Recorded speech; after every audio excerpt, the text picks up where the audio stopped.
क्योंकि मैकेनिक्स सारे ब्रांचेज में है और mechanics law of motion main है। लॉ ऑफ मोशन में हम लोगों ने लास्ट क्लास में देखा था कि इसमें पढ़ना है क्या है। तो सबसे पहले तो ये है कि सेकेंड लॉ हम लोग जाने, सेकेंड लॉ पे ही आज डिस्कशन आगे होगा, क्योंकि first law, second law, third law ये सब तो ज़्यादा थ्योरेटिकल है, न्यूमेरिकल ज़्यादा सेकेंड लॉ में, इसलिए सेकेंड लॉ में सबसे ज़्यादा टाइम लगता है। ये जब पहले क्लियर होगा उसके बाद तो इम्पल्स मोमेंटम थ्योरम ये सब देखेंगे, इसलिए क्लास भी नहीं छूटना चाहिए। क्लास छूटेगा सारा लिंकेज खत्म हो जाएगा। और इतने प्लेटफॉर्म बनाए हो, वेक्टर का, डिफरेंशिएशन, इंटीग्रेशन, ये सब यूज होने हैं इसमें। तो लास्ट क्लास में थोड़ा इंट्रोडक्टरी बात हम लोगों ने देखा था, सेकेंड लॉ का स्टेटमेंट देखा था और first law and third law को भी देखा। याद होगा second law time rate of change of momentum with respect to time है, means rate of change of momentum with respect to time, या फिर बोले time rate of change of momentum of any system or body is equal to net external force on the system। इसके बारे में थोड़ा और आज डिस्कशन तो करेंगे, लेकिन F is equal to dp by dt में F को सिंपली फोर्स मत समझना है, इसमें बहुत सारी डिटेल हैं और ये सब जानने पड़ेंगे। और हम लोगों ने देखा कि P जो mv होता है उसको डिफरेंशिएट किया था, किसी का छूटा हो तो पूरा कवर करेगा क्लास वीडियो से लेकर, और वीडियो 2-3 दिन में आपका भी बंद होने वाला है, 12 का तो बंद हो गया वीडियो देना, वीडियो मिलेगा नहीं घर ले जाने के लिए, अब यहीं आके कवर करने पड़ेंगे, अपना फ्री टाइम में यहीं पे आके कवर करने पड़ेंगे इवनिंग में, इसलिए क्लास छोड़ने से नुकसान ज़्यादा है, आपको यहीं आके कवर करने पड़ेंगे। अभी एक कवर कर रहा था, एक और भी कवर करना है 12th क्लास को, पहले 12th वाले पे अप्लाई किया हूँ, फिर आपका भी 2-4 दिन में बंद कर देंगे, 4-5 और लैपटॉप का ऑर्डर दिया हुआ वो भी आ जाएंगे, यही कवर कर रहे हैं, क्योंकि बहुत सारे पेंटर मार्केट में कवर हो गए। So force dp by dt mv differentiate किया, ध्यान दो, डिफरेंशिएट किया प्रोडक्ट फॉर्म, तो डिफरेंशिएट करने के बाद ये पता लगा कि अगर कांस्टेंट मास सिस्टम हो, क्या हो, constant mass system, therefore any constant mass system dm by dt will be 0 and hence force will be equal to mass into acceleration। तो मास टाइम्स एक्सेलरेशन है force, this is second law, Newton second law है, but for constant mass system only. Variable mass system होगा तो वही आएगा dp by dt, क्या आएगा, dp by dt क्या है, net external force acting on a system. और इससे हम लोगों ने सेकंड लॉ से ही फर्स्ट लॉ ऑब्टेन किया था लास्ट क्लास में, याद होगा। सेकंड लॉ ये कहता है कि नेट फोर्स 0 होगा तो एक्सेलरेशन 0 होगा, एक्सेलरेशन 0 होगा तो वेलोसिटी कांस्टेंट, वेलोसिटी कांस्टेंट का मतलब ही यही होता है कि रेस्ट वाला रेस्ट में रहे और मोशन वाला वही मोशन मेंटेन करे, दैट इज जो जिस स्टेट में है उसी स्टेट में कंटिन्यूड रहे, स्टेट ऑफ रेस्ट है तो रेस्ट में ही रहे, स्टेट ऑफ मोशन है तो वही मोशन रहे, कब तक, जब तक कि वो कंपेल्ड ना हो जाए, किससे, नेट एक्सटर्नल फोर्स से, कि अपना स्टेट चेंज करो। जब तक नेट एक्सटर्नल फोर्स 0 है तब तक हमारा यही होता रहेगा, जब कंपेल्ड हो जाएगा तो स्टेट चेंज होगा। इसलिए इस लॉ से हमें इनर्शिया के बारे में पता लगा, property to retain, tendency to retain the same value of state, same state of rest और स्टेट ऑफ मोशन। तो ऐसा टेंडेंसी को हम लोगों ने नाम दिया इनर्शिया। क्या नाम दिया, इनर्शिया का मेजर क्या है, mass, greater mass it means greater inertia. ये देखा था हम लोगों ने लास्ट क्लास में, और ये फर्स्ट लॉ। थर्ड लॉ भी देखा था हम लोगों ने लास्ट क्लास में, वही स्टेटमेंट। थर्ड लॉ क्या होता था, action reaction forces are equal and opposite and they act on two different body, to every action there is equal and opposite। ऐसा कोई एक्शन नहीं है, ऐसा कोई फोर्स नहीं है जिसका पेयर वाला फोर्स एग्जिस्ट ना करे। Force always exist in pair, isolated single force हो ही नहीं सकता। और एक्शन रिएक्शन फोर्स डिसाइड करने का कोई रूल नहीं है, कोई भी एक्शन ले सकते हैं तो दूसरा क्या हो जाएगा, रिएक्शन। दोनों साइमल्टेनियस फोर्स है, एक साथ लेंगे, एक साथ रिलीज, ठीक है, पर दो डिफरेंट बॉडी पे काम कर रहे हैं, इसलिए कैंसिलेशन का कोई क्वेश्चन ही राइज नहीं होगा। ये देखा था हम लोगों ने थर्ड लॉ में, उसको हम लोगों ने ऑब्टेन भी किया था, शायद नहीं किया था, पेज नंबर 8 पे किया था। पेज नंबर 8 में थर्ड लॉ के बारे में लिखा हुआ है राइट हैंड साइड पे भी, इसलिए इसी के लेफ्ट हैंड साइड पे हम लोगों ने ऑब्टेन किया। कैसे किया था, लिखा था, कैसे किया था रिकैप कर देता हूँ, लिख लेना। कैसे ऑब्टेन करेंगे भाई, तो इसके लिए भी है कि सेकंड लॉ से ही काम चलेगा। हम लोगों ने दो कोलाइड करने वाले सिस्टम को ले लिया कि दोनों जाओ भाई कोलिजन करो, लड़ो। तो ये एक तरफ से V1 से चला, इधर से V2 चला, दोनों आपस में आके लड़ गए। अभी तो फोर्स नहीं लगा रहे हैं, लेकिन जैसे ही इनका कोलिजन हुआ तब ये दूसरे हुए फोर्स लगाए। F12 ये है F21, force on 2 due to 1, ये फोर्स ऑन 1 ड्यू टू 2। ऐसे फोर्स लगे, इनके फोर्स के वैल्यू डायरेक्शन में हम लोग रिलेशन चाहते हैं कि ये पता लगे कि कौन कितने वैल्यू का है, कौन ज्यादा कोई कम किधर है, ये जानना चाहते हैं। तो सबसे पहले हम लोगों ने M1 वाले को सिस्टम बनाया। तो M1 वाले का due to collision momentum change हुआ। M1 वाले का due to collision momentum change हुआ। क्यों चेंज हुआ भाई? तो ड्यूरिंग कोलिजन फोर्स लगा इसलिए चेंज हुआ, क्योंकि F = dp by dt, F = dp by dt है। इसका मतलब मोमेंटम में चेंज कौन लाएगा? ये। अगर ये 0 है तो मोमेंटम में चेंज कोई नहीं ला सकता। ये 0 तो dp by dt 0, लेकिन मोमेंटम चेंज हुआ है, कोलिजन के चलते हुआ है, इसलिए ड्यूरिंग कोलिजन जो फोर्स लगा है उसने किया है चेंज। ड्यूरिंग कोलिजन जो फोर्स लगा इसलिए मोमेंटम चेंज हुआ। कोलिजन के पहले कुछ और मोमेंटम था, बाद में कुछ और हो गया। पहले मोमेंटम कितना था भाई? तो m1 v1 था, बाद में कितना हो गया? m1 v1 डैश हो गया।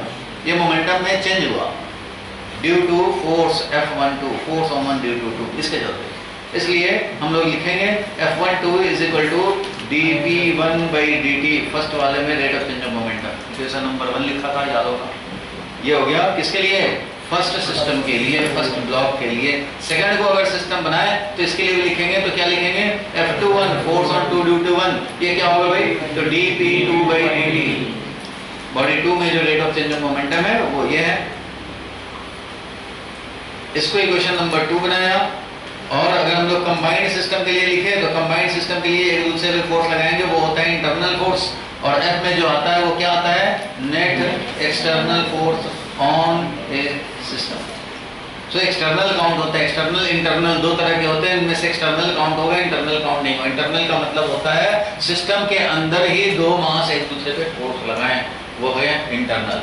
इंडिया के अंदर ही दो लोग लड़ जाएं, इंटरनल लड़ाई है। बाहर से कोई फोर्स लगाएगा, सिस्टम के बाहर से कोई फोर्स लगाए तो वो होगा एक्सटर्नल। सो एक्सटर्नल ही काउंट करते हैं। तो अपना सिस्टम है M1 + M2।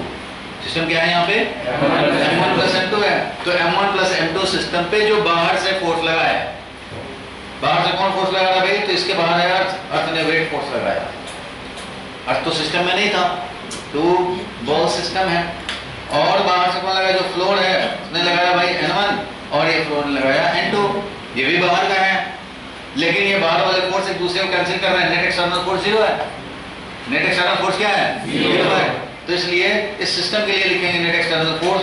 तो डीपी सिस्टम में जो रेट ऑफ चेंज होगा वो लिखेंगे। और तो पता है कि नेट एक्सटर्नल फोर्स इस सिस्टम पे M1 + M2 सिस्टम पे क्या था? 0। और सिस्टम का मोमेंटम क्या होता है? तो किसी भी सिस्टम में अगर 2-2 मास हो, 3-3 मास हो, तो मोमेंटम क्या होगा? फर्स्ट का मोमेंटम, सेकंड का मोमेंटम, थर्ड का मोमेंटम एंड सो ऑन लिखवा देंगे। लेकिन किसी सिस्टम का मोमेंटम यही होता है, जितने पार्टिकल्स और ब्लॉक्स हैं उन सबके मोमेंटम का वेक्टर सम। जितने पार्टिकल ब्लॉक हैं उनके मोमेंटम्स के वेक्टर सम। क्यों वेक्टर सम? क्योंकि मोमेंटम वेक्टर क्वांटिटी है, तो वेक्टर सम ही करेंगे किसी भी सिस्टम का मोमेंटम जानना हो। इसलिए यहाँ पे 2 ब्लॉक था, तो P1 + P2 है सिस्टम का मोमेंटम, इसमें रेट ऑफ चेंज यही है। तो 0 हमने लिखा, 0 फोर्स, तो 0 rate of change of momentum for the combined system. और इसका जब हम लोग डिफरेंशिएट करेंगे तो क्या लिखेंगे? dp1 by dt और plus dp2 by dt। dp1 by dt क्या था? फोर्स ऑन 1 ड्यू टू 2, और ये क्या था? फोर्स ऑन 2 ड्यू टू 1, दोनों मिलकर के 0। इसलिए F12 = minus of F21। Action reaction force equal and opposite, यही दोनों फोर्स है जो एक दूसरे को ड्यूरिंग कोलिजन लगाए, तो उनमें रिलेशन मिल गया था। इसी को हम लोगों ने लिखा था लास्ट क्लास में, आप भी लिख लो।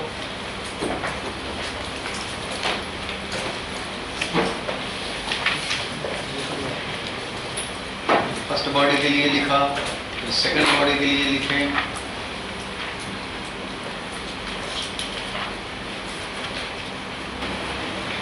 भाई साफ साफ लिख लो, इतना लिख लो कि अगली बार अगर देखो तो याद आ जाए पूरा पूरा।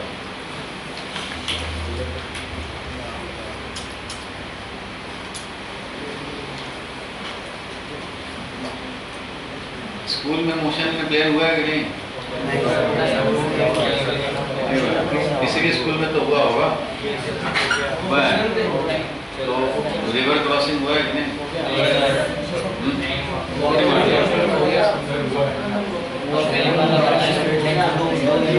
देखो, रिवर क्रॉसिंग और एनी प्रॉब्लम कुछ स्कूल में स्किप कर देते हैं लोग, लेकिन प्रोजेक्टाइल और सर्कुलर मोशन वो स्किप नहीं करते। तो ज़्यादा इंपॉर्टेंट है प्रोजेक्टाइल और सर्कुलर मोशन। ठीक है, रेनिंग और रिवर क्रॉसिंग आप अपने स्कूल के हिसाब से देख लेना। अगर पढ़ाया गया होगा तो करना, नहीं पढ़ाया गया होगा तो थोड़ा सा बाद में रिवीजन के टाइम में छोड़ सकते हो, लेकिन जानना तो सब है, जानना सब है। स्कूल के हिसाब से आप भले ही थोड़े इग्नोर कर सकते हो रिवर क्रॉसिंग। दोनों मिला के सिस्टम लिया, rate of change of momentum of the system, net force is 0, net external force 0 है, तो उस हिसाब से आ गया।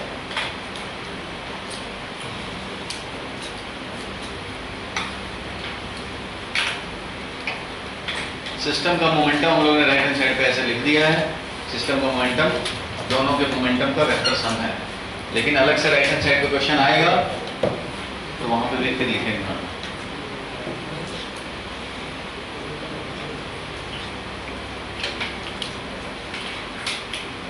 जो लोग लिख लिए खोपड़ी में लिख लें।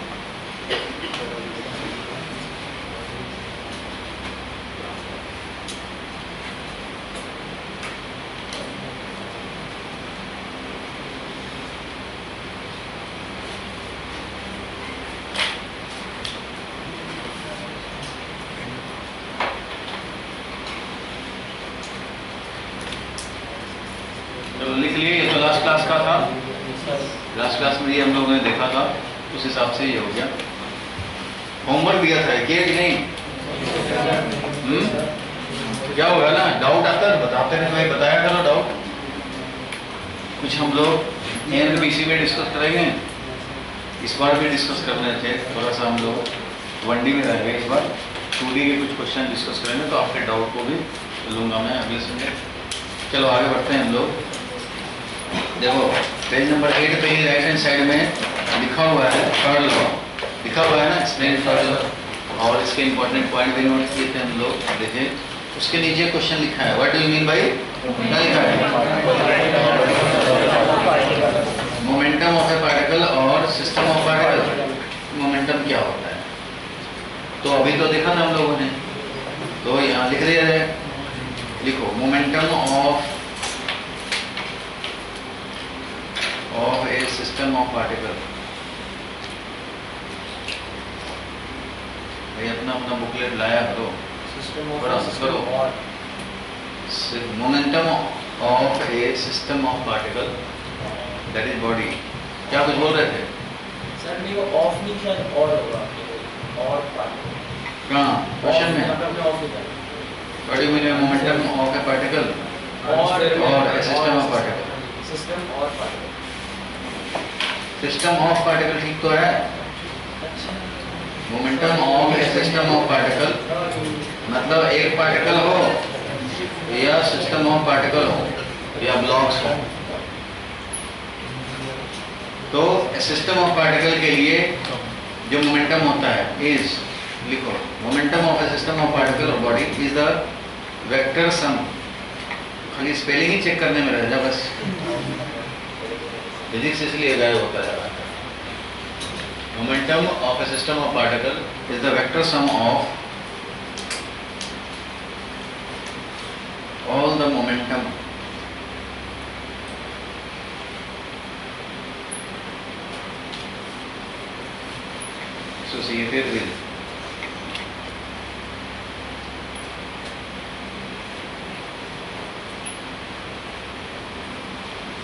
associated with all individual particles, all individual particles within the system.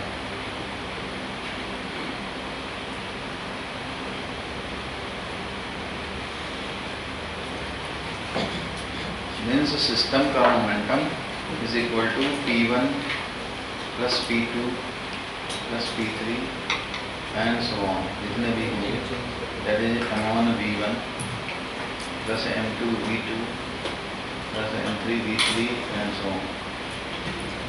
एक पार्टिकल का अगर बोले m मास और v वेलोसिटी, तो एक पार्टिकल का मोमेंटम होगा m into v। But system of particle है तो सबके वेक्टर सम करने पड़ेंगे।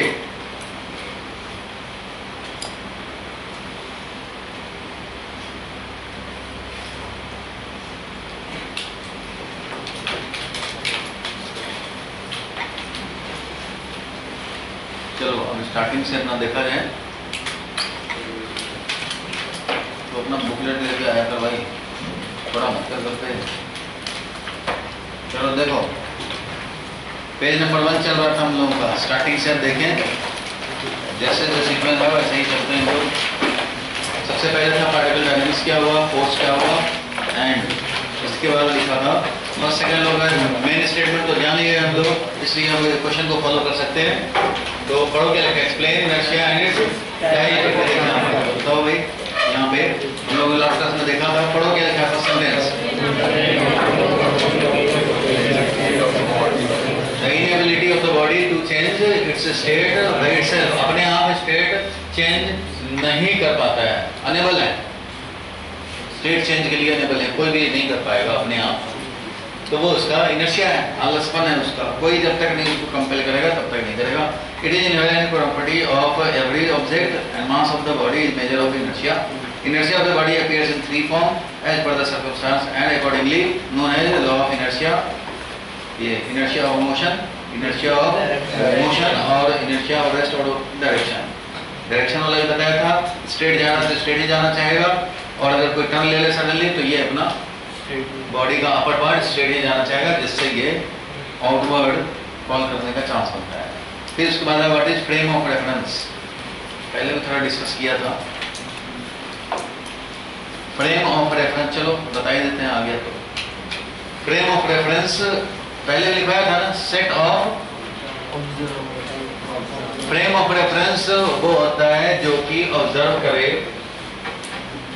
ये मान लो पॉइंट है, ये वाला पॉइंट रेस्ट में है या मोशन में है, वो डिसाइड करना हो तो कोई ऑब्जर्वर अपना फ्रेम में देखेगा इसका पोजीशन, दैट इज ये देखेगा कि कितना इसका एक्स कोऑर्डिनेट, वाई कोऑर्डिनेट और जेड कोऑर्डिनेट है।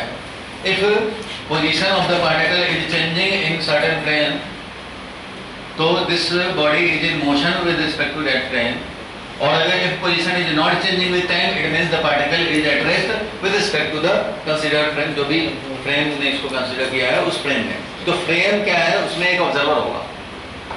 frame क्या है, उसमें एक observer होना जरूरी है।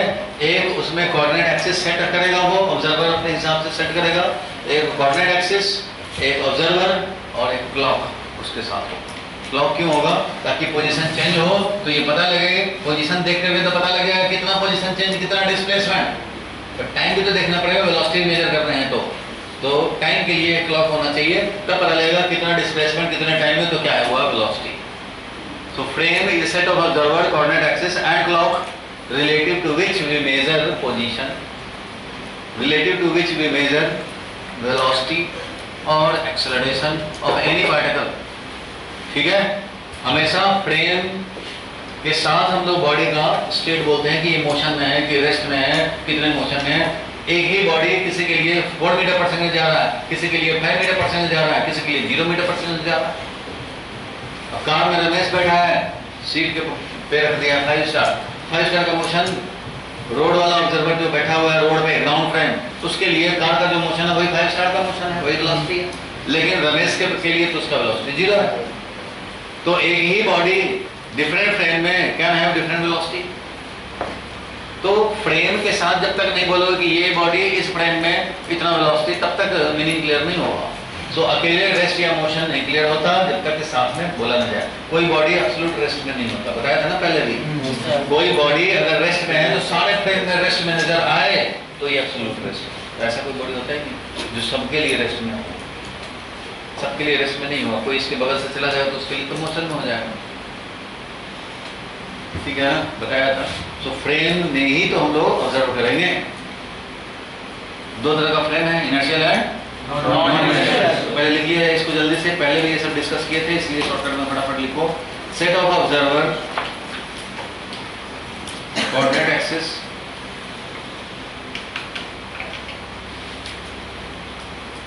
And clock is known as a frame of reference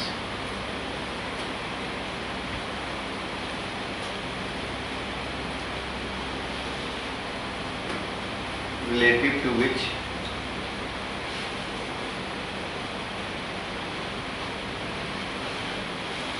we observe position, velocity or acceleration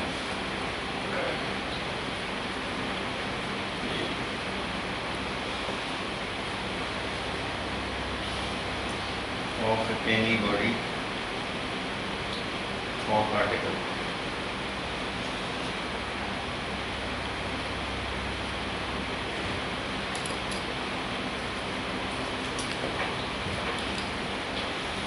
frame में तीन चीज होना जरूरी है, observer, clock and coordinate axis. Coordinate axis position देखने के लिए, क्लॉक टाइम देखने के लिए, और ऑब्जर्वर जो देखेगा तो होना जरूरी है। होश में, बेहोशी में है तो वो बेकार हो जाता है।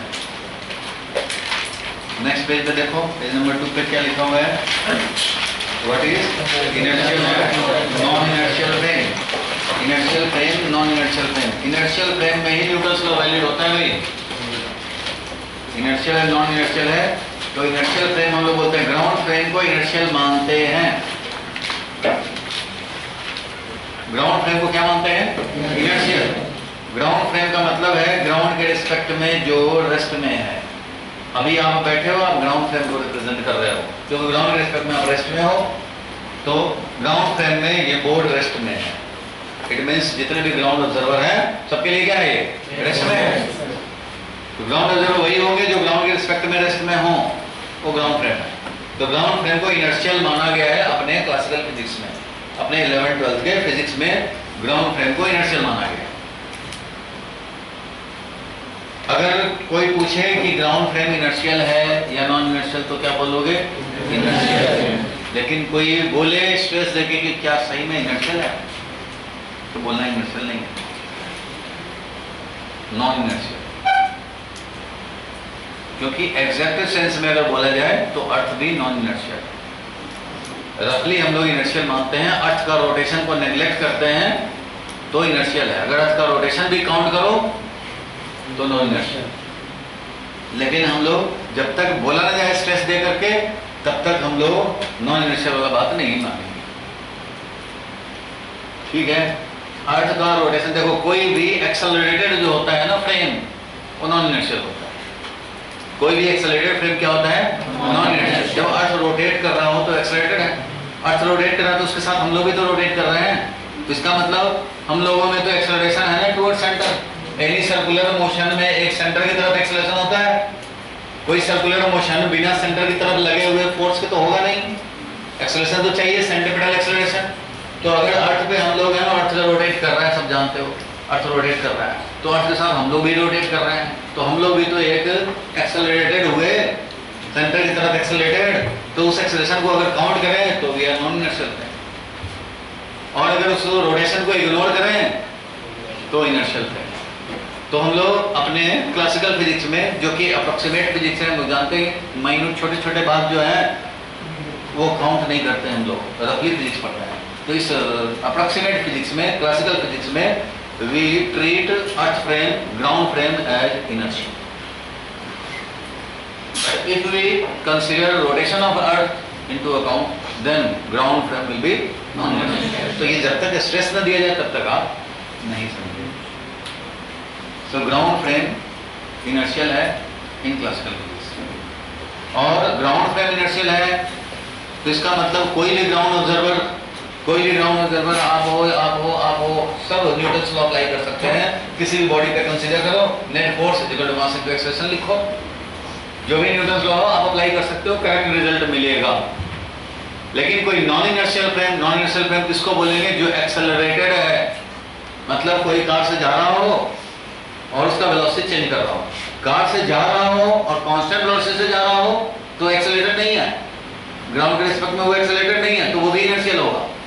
अगर कांस्टेंट वेलोसिटी से जा रहा हो तो वो भी इनर्शियल होगा। कांस्टेंट वेलोसिटी किसके रिस्पेक्ट में है? With respect to ground, with respect to ground से ही बात कर रहे हैं हम लोग। तो ग्राउंड के रिस्पेक्ट में यानी कोई इनर्शियल फ्रेम के रिस्पेक्ट में कोई कांस्टेंट वेलोसिटी से जा रहा होगा, रमेश जा रहा है कार में बैठ के कांस्टेंट वेलोसिटी से, तो रमेश भी एक इनर्शियल फ्रेम होगा। लेकिन अगर कार का वेलोसिटी चेंज हो रहा है, मैग्नीट्यूड में चेंज होता है, डायरेक्शन में, if a frame is accelerated with respect to inertial frame, with respect to कोई भी इनर्शियल फ्रेम, अगर कोई फ्रेम एक्सेलरेटेड है तो ये non inertial. Accelerated frames are non inertial, accelerated with respect to ground, and जो non accelerated है, constant velocity से जा रहा होगा, वो सब इनर्शियल है। समझ गए? तो इसलिए नॉन इनर्शियल फ्रेम वाला अगर न्यूटन्स लॉ अप्लाई करेगा तो उसको रॉन्ग रिजल्ट मिलेगा। सो नॉन इनर्शियल फ्रेम से न्यूटन्स लॉ वैलिड नहीं है। तो आगे हम लोग पढ़ेंगे क्यों वैलिड नहीं हुआ, क्या करेंगे कि वैलिड हो जाए, बाद में पढ़ेंगे। फिलहाल के लिए इनर्शियल फ्रेम, ग्राउंड फ्रेम लिख लो, जैसे मैं लिख रहा हूँ ऐसे लिख लो in classical physics.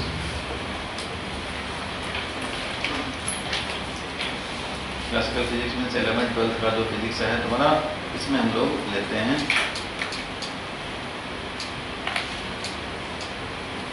But if we consider rotation of earth,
Newton's law किसमें वैलिड है? Only in. अब देखो इसके आंसर में क्या लिखा है, तो मैंने एक्स्ट्रा इन्फॉर्मेशन दे दी है इसमें जो आपको जानना है। The frame of reference in which Newton's law of motion holds good is called inertial frame of reference. An observer in inertial frame is called inertial observer. समझ गए? इनर्शियल फ्रेम इसको बोला हम लोगों ने। और उसके बाद का पढ़ो क्या लिखा है, जोर से पढ़ो।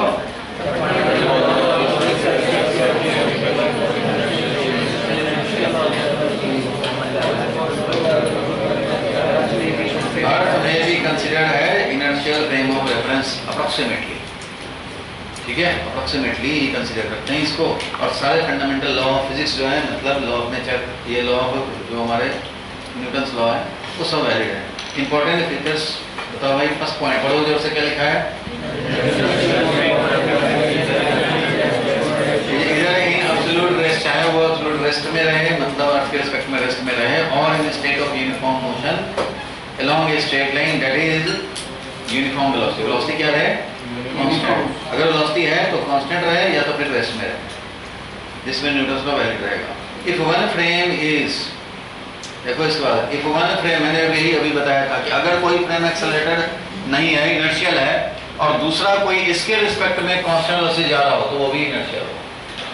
कोई इनर्शियल के रिस्पेक्ट में दूसरा अगर नॉन एक्सेलरेटेड मतलब कांस्टेंट वेलोसिटी, तो वो भी इनर्शियल। एक्सेलरेटेड तो वो हो जाएगा। तो वही नेक्स्ट सेंटेंस बोल रहा है, पढ़ो क्या लिखा है। देखो, then any other frame which is in relative motion from this frame with a constant velocity will also behave as inertial factor। constant velocity से जा रहा हो, एंड लॉ ऑफ मैकेनिक्स और physics are fundamental formulated only for inertial frame. Inertial frame के लिए ये हम लोग ने फॉर्मुलेट किया हुआ है, न्यूटन साहब ने फॉर्मुलेट किया हुआ और ये वैलिड है। तो बात इसमें क्लियर हो गया। नेक्स्ट क्या लिखा है, एक्सप्लेन न्यूटन्स फर्स्ट लॉ, वो देखिए हम लोगों ने। व्हाट इज लीनियर मोमेंटम, पढ़ो क्या लिखा है,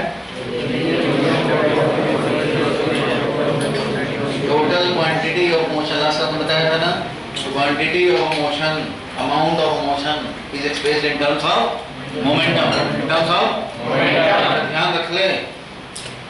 और कितना इसमें है भाई मोशन, वो बता रहा है momentum. Of a body is defined as the product of mass and velocity, इसलिए मास और वेलोसिटी का प्रोडक्ट वेक्टर क्वांटिटी है, ठीक है। देखो इसमें जो फर्स्ट लॉ में लिखा हुआ था, हम लोगों ने भी लिखा था, फिर भी एक बार पढ़ लो बुक का लैंग्वेज क्या कह रहा है 11th क्लास के लिए, पढ़ो। Every body continues to be in a state of rest or of uniform motion unless compelled by some external force। external का मतलब मैंने बोला था कि understood है, नेट बोला जाए या ना बोला जाए, समझा यही जाए, ठीक है। जरूरी नहीं कि सारे बुक बोल लेंगे, नहीं, आपको समझना, लेकिन वही है, उसी सेंस से बोला गया। In a simpler form, first law of motion may also be stated as if net external force on a body is zero, its acceleration is zero. Acceleration can be non-zero only if the net external force acts on the body. First law of motion is also known as law of inertia. अब next third number page पे देखो, explain the second law। ये भी देखा था, फिर भी statement पढ़ो क्या लिखा है,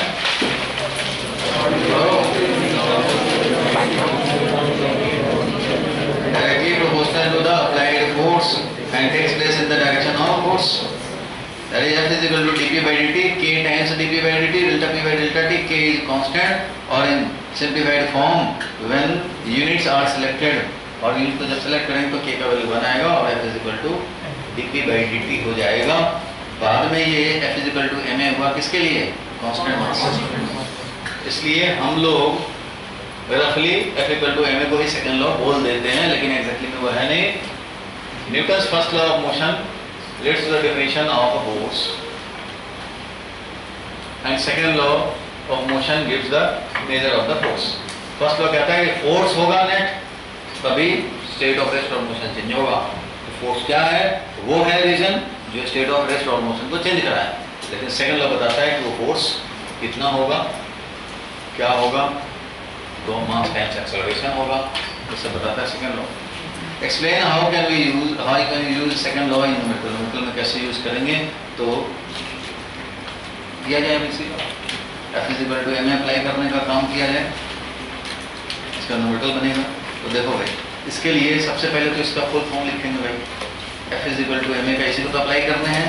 नेट लिखो, नेट एक्सटर्नल फोर्स, F है तो फोर्स ही है, on a system is equal to mass of the system into acceleration of the system.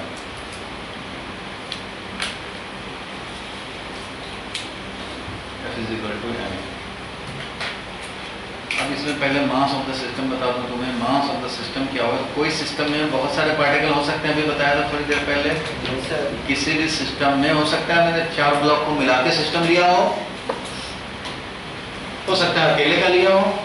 तो अगर ऐसा है कि इसमें बड़े सारे हैं पार्टिकल्स, कोई m1 मास का है, कोई m2 मास का है, कोई m3 मास का है, ऐसा है, तो मास ऑफ द सिस्टम क्या होगा, तो मास ऑफ द सिस्टम होगा इन सारे मासेस का कौन सा सम, वेक्टर सम कर देगा, स्केलर है उसको वेक्टर सम कर देगा,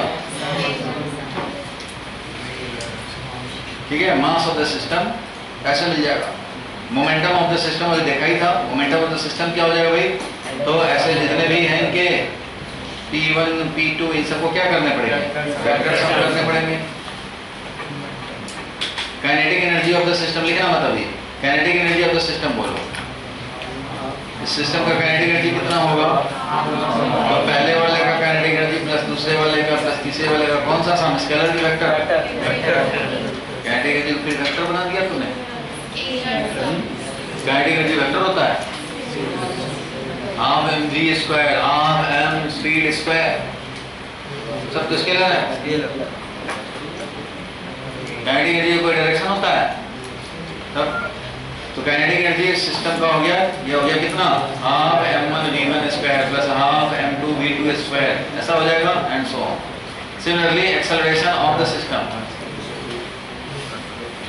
momentum of the system, kinetic energy of the system, mass of the system, ये देखा, acceleration of the system, acceleration of the system,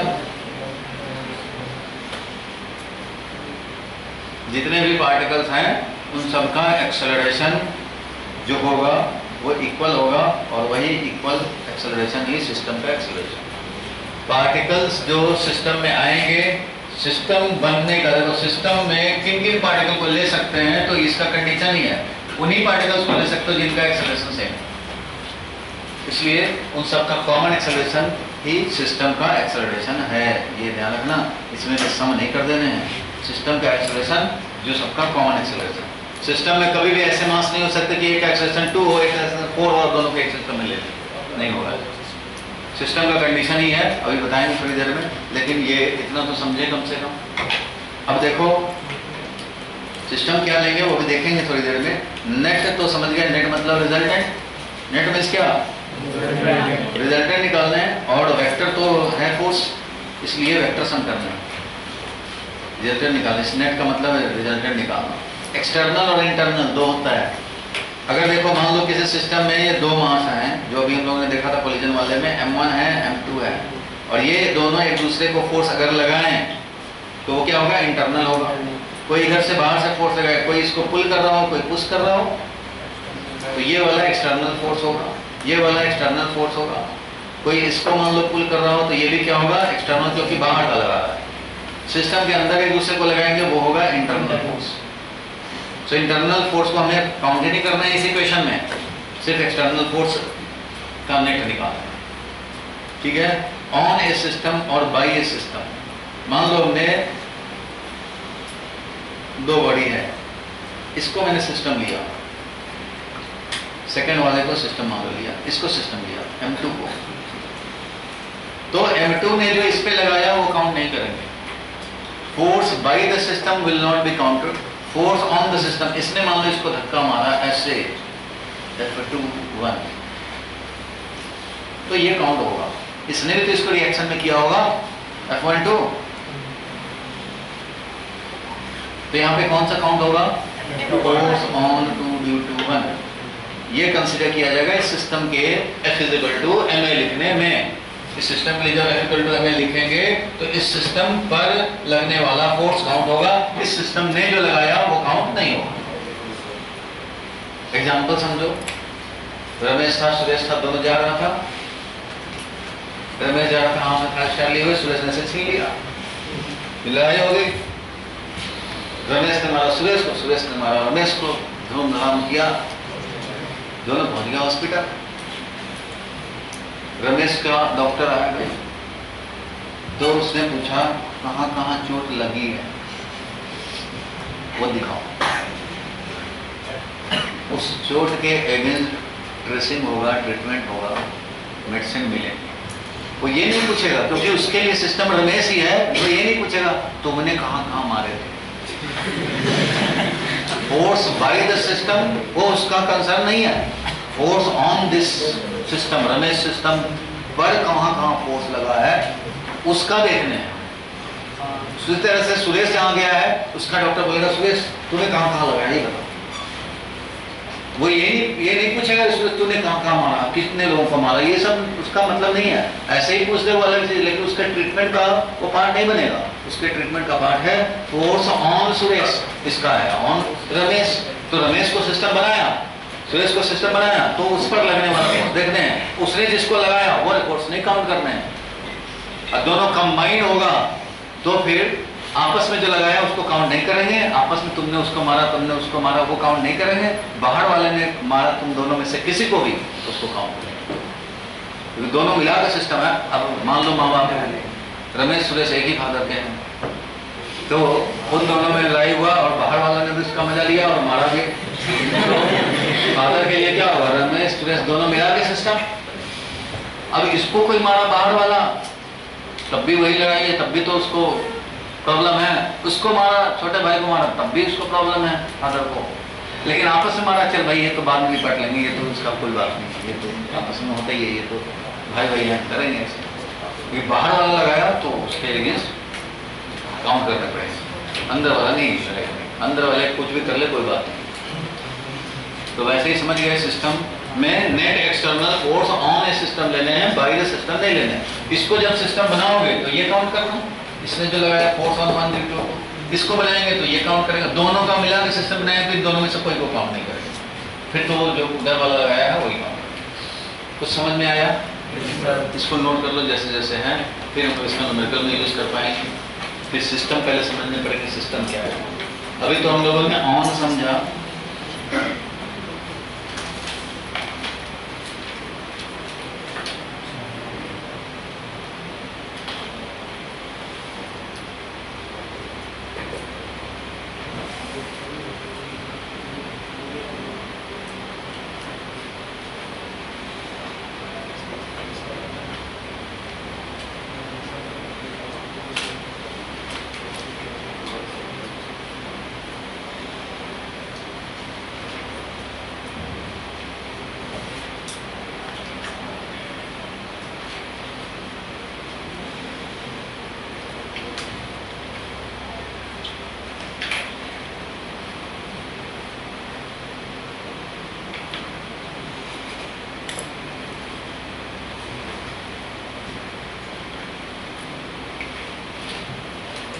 equal to MA apply करने हैं और इसके लिए हमें चाहिए नेट एक्सटर्नल फोर्स, एक्सटर्नल समझ गए, on a system, not by a system, on a system is equal to mass of the system into acceleration of the system.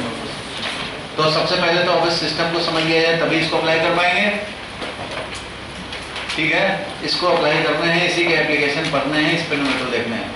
System क्या होता है वो समझा जाए।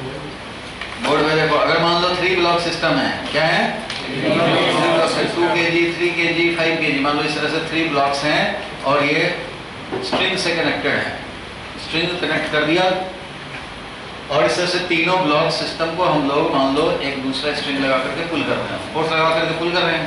तो इससे क्या होगा, तीनों ही मूव करेंगे। हॉरिजॉन्टल सरफेस पे हम लोग फ्लोर पे मूव करा रहे हैं और ये फ्लोर को स्मूथ समझा जाए, कोई फ्रिक्शन नहीं समझने हैं अभी के लिए। ठीक है, जब तक फ्रिक्शन टॉपिक नहीं आएगा तब तक फ्रिक्शन नहीं है, सब स्मूथ सरफेस है। इस स्मूथ सरफेस पे 2 kg, 3 kg, 5 kg block interconnected हैं और ऐसे फोर्स लगा रहे हैं। मान लो फोर्स लगा रहे हैं 100 न्यूटन।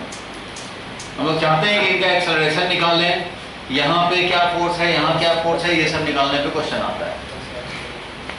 टेंशन फोर्स स्ट्रिंग में होता है, उस टेंशन का वैल्यू निकालने को आता है। तो ये टेंशन को भी पहचानना पड़ेगा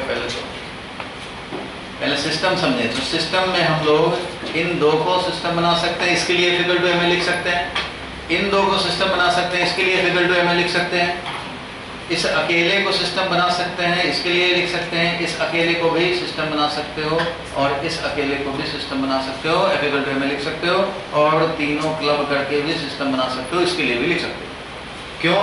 क्योंकि जब भी एक्सेलरेशन होगा तीनों इंटरकनेक्टेड हैं ट्रेन की तरह, तो सारे एक साथ जाएंगे, सेम एक्सेलरेशन होगा सबका। तो जब सबका सेम एक्सेलरेशन है तो सिस्टम में इंक्लूड किए जा सकते हैं, तो सबको इंक्लूड करके भी ले सकते हैं। डिसाइड तुम्हें करना है कि किसको सिस्टम बना के इक्वेशन लिखें। थोड़ी देर में पता लग जाएगा धीरे धीरे किसको सिस्टम बनाने से कन्वीनियंट होगा, वो तुम्हें डिसाइड करने हैं। वही तो फिजिक्स है, तुम्हें जानना है कौन सा सिस्टम लें। न्यूटन्स लॉ वैलिड सबके लिए है, कोई भी सिस्टम लो उसके लिए। For any system net external force निकालो और मास of the system into acceleration of the system लिख सकते हैं। सिस्टम क्या हुआ, तो सिस्टम में हम लोग उन सारे मासेस को इंक्लूड कर सकते हैं जिनके एक्सेलरेशन सेम हो और जो आपस में इंटरकनेक्टेड हो। ये नहीं कि बिना कनेक्शन के हैं और सेम एक्सेलरेशन हो तो भी सिस्टम मिलेगा, नहीं, इंटरकनेक्टेड होने चाहिए और सेम एक्सेलरेशन होने चाहिए। लिख लो,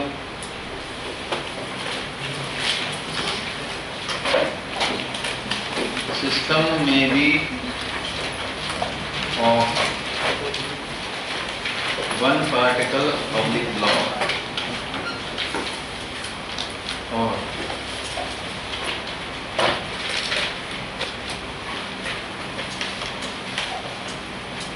many particles on the block.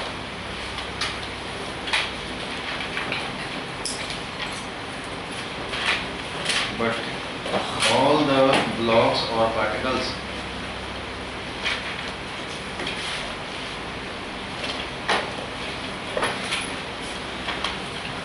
must be interconnected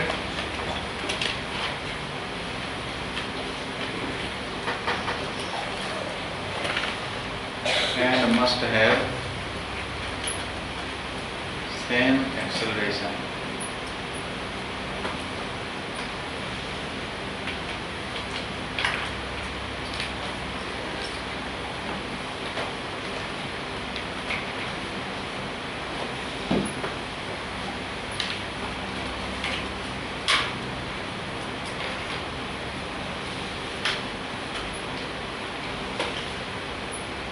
ये स्कूल वाले इग्नोर भी कर सकते हैं, सिस्टम किसको लेंगे।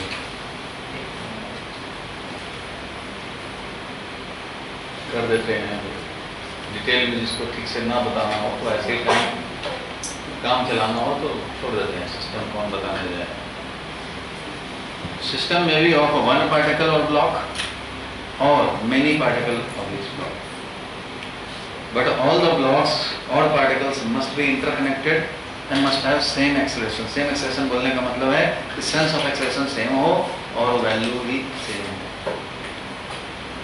ये सेंस मैंने क्यों लिखा है वो आगे चल के पता लगेगा। डायरेक्शन, बट डायरेक्शन सेंस थोड़ा सा डिफरेंस। मान लो एक टेबल है, क्या है? टेबल है, इस तरह से मान लो। टेबल के कॉर्नर पे हमने एक पुली लगाया, पुली तो देखा है सबने, पुली लगाई, इससे एक स्ट्रिंग लगा करके ये ब्लॉक कनेक्ट किया और इधर से स्ट्रिंग के थ्रू एक दूसरा ब्लॉक है, M1 ब्लॉक, M2 ब्लॉक। पुली है, पुली समझते ही हो ना भाई, जैसे वेल में लगा होता है, कहीं पुली लगा होता है जिससे पुल करते हैं, इधर से पुल किया, इधर से उठेगा, इधर से अगर पुल करोगे तो इसका लिफ्टिंग होगा क्योंकि टेंशन फोर्स लगता है। स्ट्रिंग में force is known as tension force, उसके लिए अलग से नोट का पॉइंट लिखवाऊंगा। फिलहाल के लिए स्ट्रिंग के थ्रू हम लोग फोर्स लगाते हैं ना, स्ट्रिंग लगाया इसमें और इसको हैंग कर दिया, इसको हैंग कर दिया स्ट्रिंग लगा करके, तो क्या होता है, इस पे लगने वाला फोर्स mg वेट फोर्स और एक स्ट्रिंग का टेंशन फोर्स, दोनों इक्वल एंड अपोजिट है, नेट फोर्स 0 है। 20 न्यूटन वेट है तो स्ट्रिंग ने इस पे 20 न्यूटन अफोर्ड में लगाया, तो टेंशन का फोर्स, स्ट्रिंग हमेशा टेंशन का फोर्स लगाता है। टेंशन क्यों बोलते हैं? क्योंकि स्ट्रिंग टेंशन में आ जाता है तभी फोर्स लगाता है। स्ट्रिंग कैसे टेंशन में आता है भाई? तो स्ट्रिंग जो है ऐसे ही लूज पड़ा हुआ हो फ्लोर पे तो फोर्स नहीं लगाता, मान लो ऐसे ही इधर से कनेक्ट कर दिया और ऐसे ही छोड़ दिया तो वो इस पे फोर्स नहीं लगाएगा, रिलैक्स है स्ट्रिंग। जब स्ट्रिंग का दूसरा एंड पकड़ के, यहाँ ध्यान देना, दूसरा एंड पकड़ के और एक एंड तो इधर फिक्स है, जब दूसरा एंड पकड़ के ऐसे ऐसे करेंगे तो ये लूज जो था वो धीरे धीरे टाइट होगा, जितना इसका टोटल लेंथ है वो उतना लेंथ तो इस पे आ जाएगा, लूज रहते हुए में लेंथ जब आ गया तो उसके बाद ये स्ट्रिंग टाइट हो गया, उसके बाद भी तुम फोर्स लगा रहे हो तो अब ये टेंशन में आ जाएगा, कह रहे कोई हमारा लेंथ को ही बढ़ाना चाह रहा है। जब तक ये लूज था तब तक ये रिलैक्स था स्ट्रिंग, जैसे इसका एक्चुअल लेंथ आ गया उसके बाद भी फोर्स लगा रहे हो, इसका मतलब तुम इसका लेंथ बढ़ाना चाह रहे हो। रबर बैंड होता तो बढ़ ही जाता लेंथ, लेकिन ये स्ट्रिंग है, इनएक्सटेंसिबल स्ट्रिंग है। स्ट्रिंग जो आपको पढ़ने हैं वो इनएक्सटेंसिबल पढ़ने हैं, इट मींस उसका लेंथ चेंज नहीं हो सकता, एक्सपेंशन नहीं होगा। जैसे ही ये अपना नेचुरल लेंथ जो इसका था उतने लेंथ पे आया और तब भी फोर्स लगाए तो ये टेंशन में आ जाएगा और दोनों तरफ से फोर्स लगाएगा, इधर से लगाएगा इधर से लगाएगा, कोई तो भाई इधर कर ले, मैं लूज हो जाऊँ फिर से रिलैक्स हो जाऊँ, दोनों साइड फोर्स लगाएगा, तुम पे भी लगाएगा उस पे भी लगाएगा। तुम तो भाई मानोगे नहीं, इधर ले जाएंगे तो वो उस पर फोर्स लगाएगा, चाहे तो ब्रेक हो जाए चाहे तो उसको भी पुल करो। तो ये टेंशन में आने के बाद ही लगाता है, इसलिए स्ट्रिंग का फोर्स टेंशन फोर्स। 20 न्यूटन अगर टेंशन फोर्स है स्ट्रिंग में, 20 न्यूटन उधर लगाएगा, 20 न्यूटन तुम्हें भी लगाएगा। कुछ समझ में आया? तो स्ट्रिंग का टेंशन फोर्स वही इस पे लगा हुआ है, तभी तो ये ब्लॉक हैंग है। अब ऐसे कंडीशन में देखो अगर इसका एक्सेलरेशन 2 मीटर पर सेकंड स्क्वायर हो डाउनवर्ड में, तो ये भी साथ जाएगा तो 2 मीटर पर सेकंड स्क्वायर ही होगा। तो मैंने लिखवाया कि द सिस्टम में जितने भी पार्टिकल्स होंगे उनके या ब्लॉक्स होंगे एक्सेलरेशन सेम होना चाहिए। तो आप बोलोगे कि इसका एक्सेलरेशन तो 2i कैप है, इसका एक्सेलरेशन 2 माइनस j कैप, ऐसा बोल सकते हो। डायरेक्शन तो अलग है, एक का डाउनवर्ड है, एक का राइटवर्ड है, तो इसको कैसे लें? तो सेम एक्सेलरेशन नहीं हुआ। सेम एक्सेलरेशन मतलब मैग्नीट्यूड डायरेक्शन, तो इसका डायरेक्शन राइटवर्ड है, इसका डायरेक्शन डाउनवर्ड है, तो ये सेम एक्सेलरेशन नहीं हुआ, तो इसको एक सिस्टम में नहीं ले सकते। तो ऐसा नहीं है, इसको एक सिस्टम बना सकते। क्यों? क्योंकि दोनों में एक्सेलरेशन 2 मीटर पर सेकंड स्क्वायर वैल्यू का है और दोनों का सेंस ऑफ एक्सेलरेशन सेम है। ऐसे जाना, ये इधर जाएगा, ये इधर जाएगा, ये कनेक्टेड ऐसे जाने का टेंडेंसी है, तो सेंस ऑफ एक्सेलरेशन सेम है, तो सिस्टम में ले सकते हैं। इंटरकनेक्टेड है और इस सेंस में ये एक्सेलरेट होगा, दोनों का यही है। अगर इसको इधर पुल करोगे तो ये ऐसे चलेगा, इसलिए यहाँ सेंस ऑफ एक्सेलरेशन सेम है, इसलिए सिस्टम में ले सकते हैं। अब एक्सेलरेशन तो मैं एग्जैक्टली पकड़ लेते कि नहीं भाई इसका 2i कैप, इसका 2 माइनस j कैप कैसे होगा, सेम तो है ही नहीं, तो नहीं लेंगे। तो इसलिए मैंने लिखा है sense of acceleration should be same. Clear है? सिस्टम समझ गए डिसाइड करना। अब हम लोग इस पे न्यूमेरिकल थोड़ा देखेंगे F equal to ma apply करने पे।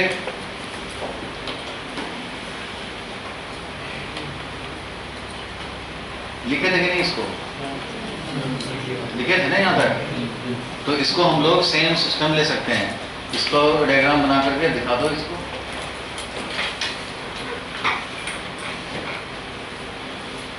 Same value and sense of acceleration.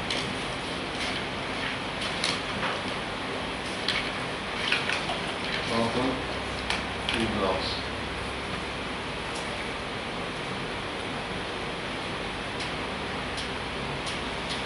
So M1 plus M2 can be taken as one system.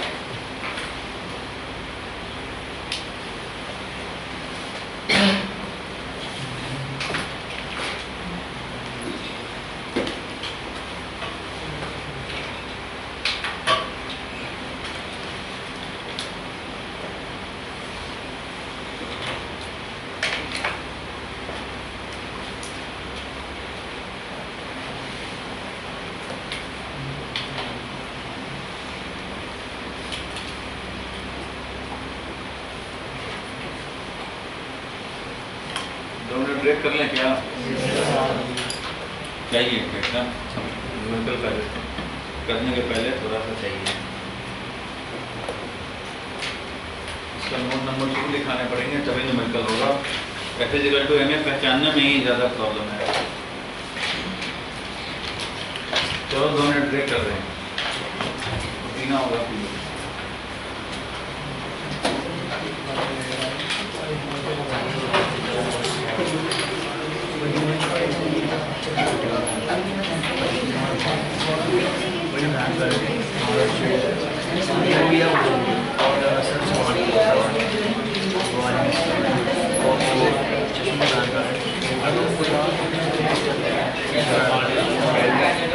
Sir को क्या दिया वही माने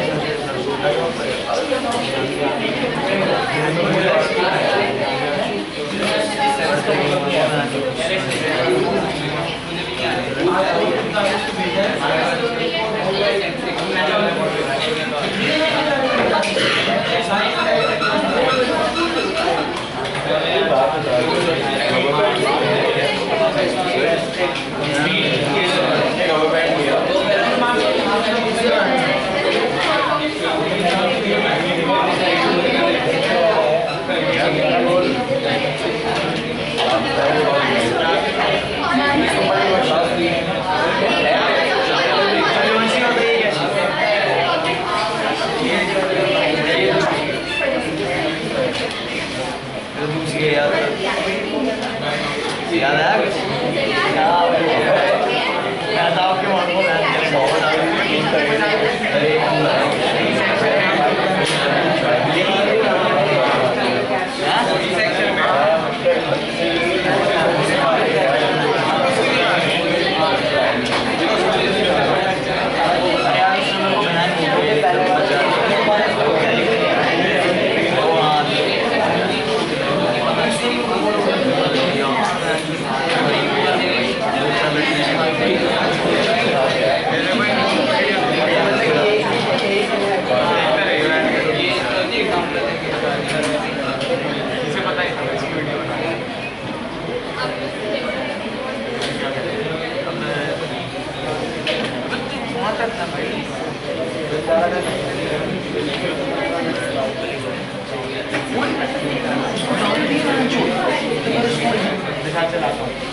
भाई ऑप्शन ढूंढ रहा है भाई, दो चार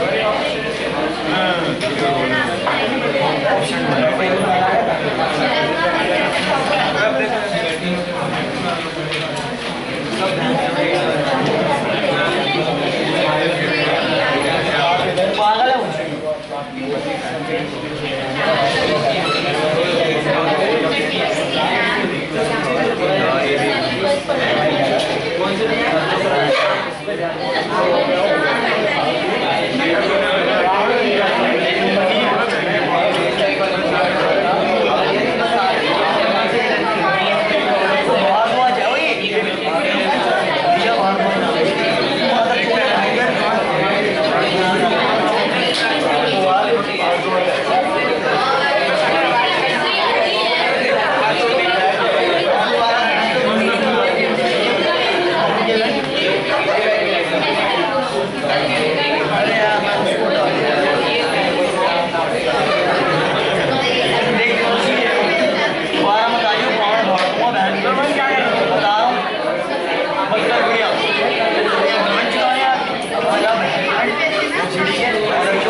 से बोलो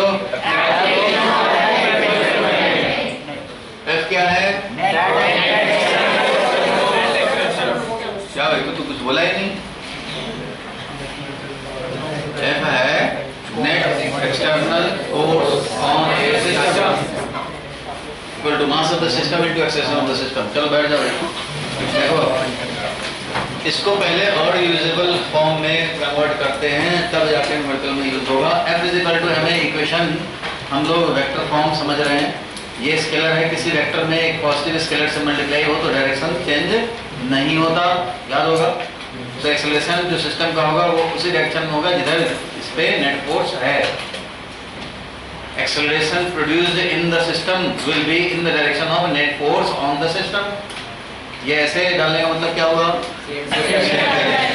acceleration will be in the direction, क्योंकि मास पॉजिटिव स्केलर है और कोई वेक्टर में मान लो कोई ए वेक्टर है, इसमें हमने 2 से मल्टीप्लाई कर दिया तो जो वेक्टर प्रोड्यूस होगा दोनों इसी डायरेक्शन में होगा, एक ही डायरेक्शन। बताइए तुम्हें पॉजिटिव से मल्टीप्लाई करने का मतलब डायरेक्शन रिवर्स नहीं होता। यही अगर -3 से मल्टीप्लाई करेंगे तो डायरेक्शन चेंज हो जाएगा, मैग्नीट्यूड 3 टाइम्स। ये सब तो वेक्टर में जानते ही हो। फिलहाल इसको हम लोग कन्वर्ट करें आई जे में, आई जे के में लिखना चाहते हैं तो नेट एक्सटर्नल फोर्स है, इसको हम लोग लिख सकते हैं। देखो नेट एक्सटर्नल फोर्स लेंगे पहले F1 force, F2 force and so on, जितने भी फोर्स होंगे सबको लिखने पड़ेंगे, is equal to mass into acceleration. चलो अभी इसको ऐसे ही छोड़े। F1 फोर्स लिखना चाहते हैं तो F1 का कुछ x कंपोनेंट होगा उतना i कैप, F1 का कुछ y कंपोनेंट होगा उतना j कैप, F1 का कुछ z कंपोनेट होगा उतना k cap, plus F2 force है तो F2 का भी तो कुछ x कंपोनेंट होगा उतना i कैप और F2y j cap and F2 z k cap and so on. ऐसे ही F3 का भी होगा, is equal to mass of the system, मतलब वही हो गया पूरा मास m1 + m2 + m3 सब मिला के, और into acceleration of the system. Acceleration of the system को लिखेंगे ax i कैप। जो एक्सेलरेशन होगा सबका कॉमन होता है, लिखो मत भाई, नोट छापने में लगा। मास of the system small m से दिखा रहे हैं या कैपिटल M किसी से दिखाएं, वो मास ऑफ द सिस्टम क्या होता है पता ही है तुम्हें, जितने भी मासेस होंगे सबका एक्सेलरेशन तो वेक्टर है, एक्सेलरेशन को लिखेंगे। और तुम्हें पता है कि जितने भी मासेस सिस्टम में होंगे सबके एक्सेलरेशन तो सेम ही है भाई, कॉमन एक्सेलरेशन वाला ही लेते हैं, इसलिए यहाँ पे लिखेंगे ax i cap plus ay j cap plus az k cap, ऐसा लिखेंगे। बोलो इतना तो वेक्टर सबको समझ में आता है।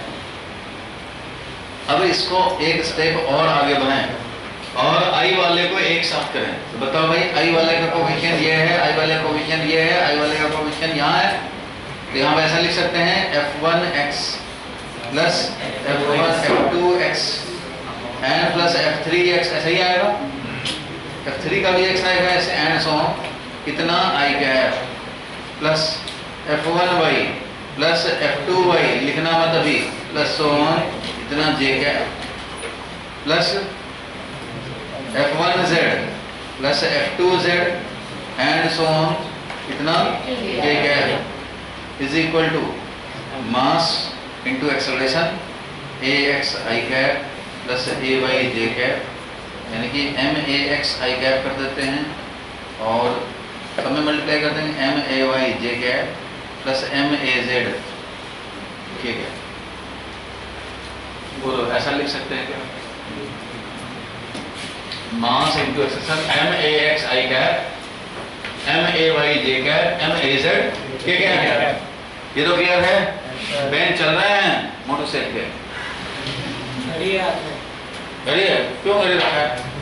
ये ध्यान यहाँ रख ले भाई, तो पढ़ाना मतलब क्या है? लगता है कि 10 kg का ब्लॉक उठाना है। चलो देखो ध्यान यहाँ दे ले भाई, F1x, F2x, F3x मतलब जितने भी फोर्सेस थे एक्सटर्नल सबके x कंपोनेंट का एडिशन। तो इसको हम लोग सिंबॉलिकली ऐसे लिखते हैं समेशन ऑफ fx। है क्या? इसका मतलब हर एक्सटर्नल फोर्स के x कंपोनेंट का summation plus summation fy j cap plus summation fz k cap is equal to mass into acceleration i cap plus mass into acceleration y j cap और mass into acceleration az k cap. ऐसा हो जाएगा, यहाँ तक तो कोई problem नहीं है। और यहाँ से अब हम लोग जब ये इक्वल टू ये है तो i वाला दोनों तरफ सेम होना चाहिए। दो वेक्टर इक्वल तभी होते हैं, टू वेक्टर्स तभी इक्वल समझे जाएंगे जब दोनों का मैग्नीट्यूड एंड डायरेक्शन क्या हो। तो इसलिए इधर अगर हमारा 2i 2j 2k है और इधर मान लो ai aj ak ऐसा है मान लो, तो i का कोफिशिएंट अगर इधर 2 है तो ये वाला भी 2 होना चाहिए। अगर मान लो इधर j का कोफिशिएंट 3 है तो इधर j वाला भी 3 होना चाहिए, और k वाले का 5 है तो इधर भी k वाले का कोफिशिएंट 5 होना चाहिए। टू वेक्टर्स अगर इक्वल है तो i के कोफिशिएंट्स इक्वल, j के कोफिशिएंट भी इक्वल होने चाहिए। इसलिए यहाँ से क्या मिलेगा? Summation fx is equal to max। i का कोफिशिएंट दोनों तरफ इक्वेट करेंगे। एक वेक्टर अगर 2i plus 3j plus 4k है और दूसरा ai plus bj plus ck है, इसका मतलब 2i ही a है तो a हमारा 2 हो गया और 3j हमारा b है तो b क्या हो गया 3। तो ये लिखा, ये मिला। और समेशन fy जो j का कोफिशिएंट है is equal to m into ay and summation fz is equal to m into az। Means एक vector equation is equal to 3 scalar equation. 3 scalar equation. ये क्या कह रहा है? इसका स्टेटमेंट सुनो, ये क्या कह रहा है? ये कह रहा है कि on any system net external force along x axis. External force को इधर लगा, कोई ऐसे लगा, कोई ऐसे लगा, लेकिन इन सारे का एक्स कंपोनेंट ऐड कर देंगे तो जो मिलेगा उसको बोलेंगे net external force along x axis is equal to mass into acceleration of the system along x-axis. Net external force along y-axis. Y-axis के डायरेक्शन में जब नेट फोर्स निकालते हैं, सबके y कंपोनेंट ऐड कर दें तो y डायरेक्शन में नेट फोर्स मिल जाएगा। This will be equal to mass into acceleration of the system in y direction. Net force along z-axis is equal to mass into acceleration along z-axis. It means net force in any direction is equal to mass into acceleration in that direction. अगर मेरा interest है, मान लो bench है, इस पे एक चींटी है, तो बेंच पे चींटी कहीं भी जा सकता है। एक हमने उसमें ग्रूव बना दिया, ग्रूव मतलब वो स्लॉट बना दिया, इसमें किसी तरह नहीं ग्रूव होता है ना, स्लॉट बना दिए, स्लॉट बना दी। मान लो यहाँ से इसमें ऐसा ग्रूव बना दिए, या दो तरह से समझो कि डंडा ऐसा फिक्स कर दिए, स्केल फिक्स कर दिए, इसमें भी स्केल फिक्स कर दिया और बीच में एक स्फेयर डाल दिए। कभी स्फेयर को मूव करना है तो वही दोनों स्केल के बीच में मूव करेगा, तो ग्रूव बन गया। समझो चींटी को अगर उस ग्रूव में जाना हो तो फिक्स हो गया ना कि उसी डायरेक्शन में जाएगा। अब उस स्फीयर पे स्फीयर डालो, मान लो 2 स्केल फिक्स कर दिया, बड़े बड़े स्केल बेंच पे फिक्स कर दिया, और दोनों स्केल के बीच में एक स्फीयर डाल दिया। अब स्फीयर पे फोर्स लगाएंगे तो वो मूव करेगा, उसी ग्रुप में मूव करेगा। It means sphere is restricted to move along the same line, एक ही लाइन के। अब ऐसे कंडीशन में स्फीयर पे रमेश सुरेश दोनों फोर्स लगाना शुरू कर दें, इधर से लगा रहा है, कोई इधर से लगा रहा है, कोई इधर से लगा रहा है, ऐसे ऐसे लगा रहा है। तो हमें पता है कि ग्रुप से इधर उधर जाना नहीं है, तो अपना इंटरेस्ट क्या होगा, ग्रुप के डायरेक्शन में नेट फोर्स कितना। रमेश ने ऐसे लगाया, ग्रुप ऐसे है, रमेश ने ऐसे लगाया, तो हमें ये फोर्स नहीं काउंट करना है, हमें ये वाला कंपोनेंट काउंट करना है, इस फोर्स का ये कंपोनेंट अलोंग द ग्रुप। तो ये कंपोनेंट सुरेश ने लगाया ऐसे, तो उसका भी इधर का कंपोनेंट, कोई लगाया ऐसे तो उसका इधर का पूरा कंपोनेंट, कोई लगाया इसके ग्रुप के परपेंडिकुलर तो उसका कोई कंपोनेंट नहीं मिलेगा। तो ऐसे जो भी लगे एक्सटर्नल फोर्स, उन सब का नेट फोर्स इस ग्रुप के डायरेक्शन में is equal to mass into acceleration along the group. ऐसा इक्वेशन लिखो, समझ गए। इसलिए जिधर अपना इंटरेस्ट है, जिधर अपना इंटरेस्ट है कि इधर हमारा एक्सीलरेशन हो रहा है, चलो इसका लिखते हैं, तो आप उधर का net force is equal to mass into acceleration, उसी डायरेक्शन। सो ये जो 3 बता रहे हैं यही तो बता रहा है। नेट एक्सटर्नल फोर्स जिस डायरेक्शन में चाहिए उस डायरेक्शन में लिखो, एक्स में लिखो, वाई में लिखो, जेड में लिखो। अब एक्स एक्सिस तुम ले लो ग्रुप के डायरेक्शन में, वाई एक्सिस ले लो ग्रुप के डायरेक्शन में, उस हिसाब से हो जाएगा। तो net force along any direction is equal to mass into acceleration in that direction. चलो यहीं तक लिखो आज के लिए।